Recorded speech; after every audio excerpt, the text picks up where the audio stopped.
friends, this is the Mrs. Wolfie from our half-acre homestead, and I haven't cooked for y'all in a while, so I'm going to make an old standby that we haven't had in a bit. I'm going to make meatloaf. So, what we need is 1 pound of lean ground beef. Now, I don't usually buy meat from the store, but like I said before, this is local hay-fed beef, and no, it is not hybrid hay. It is organic, hay-fed, lean ground beef, and we're just going to pop that right in there. And in here I have 1 double yolk egg, and the reason it's in the blender is because I just did 30 eggs in the blender for the dehydrator. Just give that a little pulse. 1 extra large egg, or 1 double yolk egg. We are going to take some of my dehydrated onions, and normally I'd use fresh onions, but I'm going to do this because any extra liquid, which there usually isn't with this lean beef, it plumps up these onions really nice. I'm going to do that.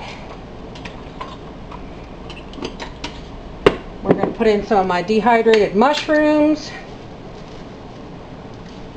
A little bit like that. This is award-winning stuff, folks. You've got to try this. Now, I almost forgot one of the most important ingredients. My son would never forgive me. Is some home dehydrated garlic. And I haven't crushed it, so that's okay. We like garlic. We have 2 slices of bread. Now, you could put more in because of the eggs, but I only need 2 because the meat's really lean, so there's not a lot of grease to be sopped up. Okay, so we're just going to rip up the bread here and pop that in. Now, folks, the secret ingredient. This is my Homestead steak sauce. And you remember the video. Oh yeah, I forgot. It's like the old-fashioned ketchup. Do you remember, folks? Oh, this stuff is really thick. I'll be lucky to get it out of the bottle. There we go. There we go. This stuff is the gold. I love my steak sauce. Take a little piece of bread, and we don't want to waste any of that. I'll wash my hands now. And we are just going to mix that all together. Now, it's going to be soft at first because of the amount of egg and steak sauce, but I'm telling you, folks,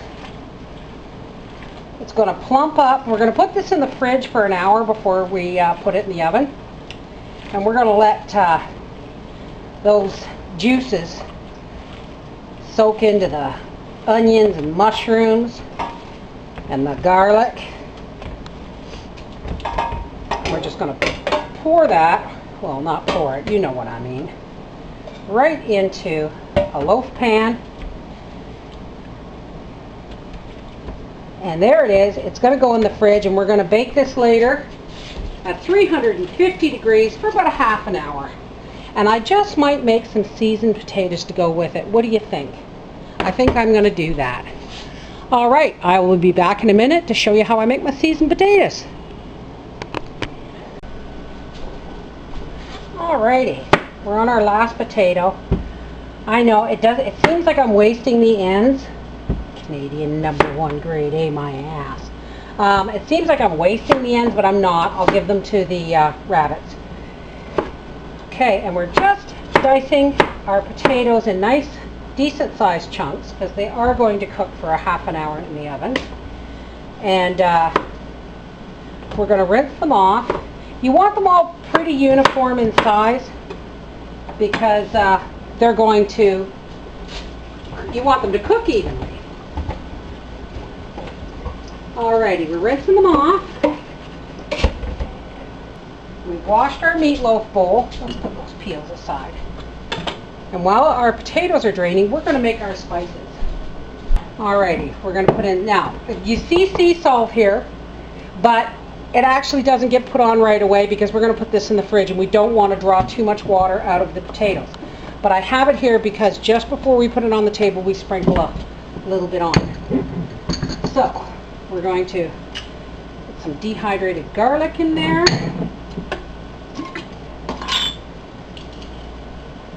Some dehydrated onion. That looks like that's not going to grind very well. Some dehydrated onion.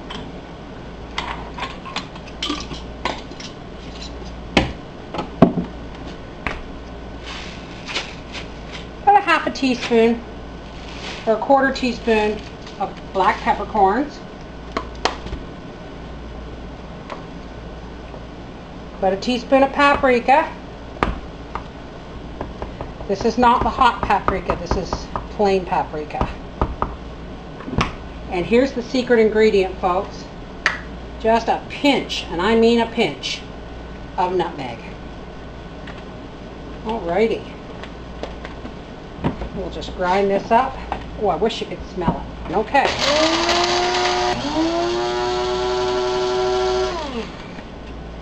Alrighty. Now, it is very important that your potatoes are dry. I don't have any paper towels right now, but I'm going to use one of my paper grocery bags. And I'm just going to dump the potatoes in there. Give them a shake. Your oil and spices won't stick properly if your potatoes are wet. Just like if your pork is wet, when you go to put it in the smoker, the smoke won't stick. Okay. Oh, look, I got spices all over the place here.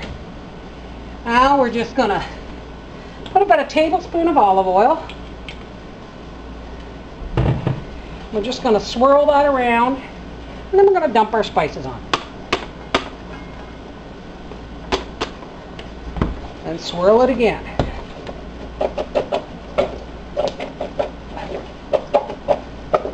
When we bake our meatloaf, we are not going to waste the hydro by heating up the oven for one meatloaf. We're going to do both. Now I'm just going to pop these in the fridge to kind of marinate along with the meatloaf, and we'll be back later when everything goes in the oven.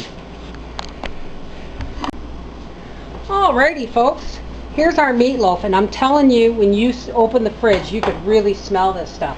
And here are our seasoned potatoes. We're just going to put them on a cookie sheet. We're just going to shake these out. And we're going to pop this in the oven at 350 degrees for about 35 to 40 minutes. Alright, we'll be back when dinner's ready. Okay, we've taken these out of the oven for a few minutes because it'll be ready soon.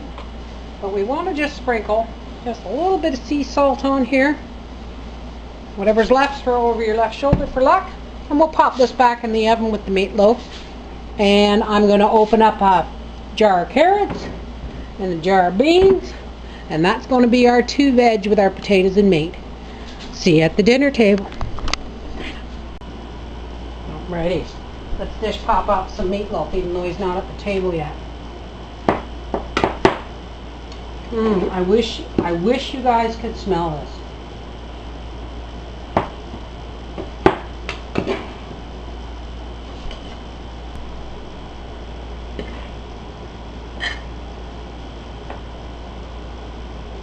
Oh, good.